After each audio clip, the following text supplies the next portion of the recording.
All right, so here we have tangent and then in parentheses secant x. And anytime you see parentheses, you want to think about the chain rule.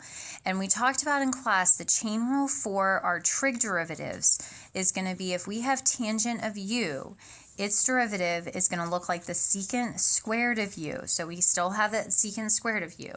But then we have to multiply that by the derivative of the inside function. So in this particular case, our u would be secant x. So, and again, that's our inside function, so this would be tangent of u, so our u is secant x.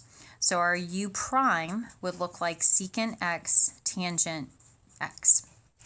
All right, so to plug this in for our derivative, we have y is equal to tangent secant x.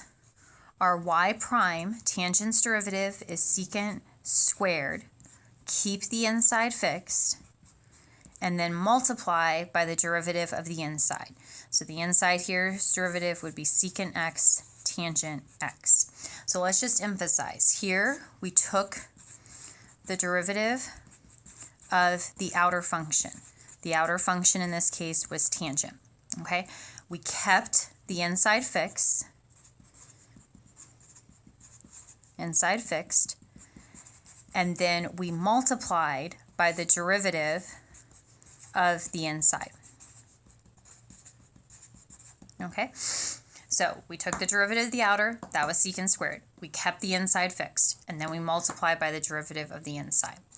Now, it's very tempting to think that something is going to simplify here, but the issue here is that this secant x is the argument for secant squared of something.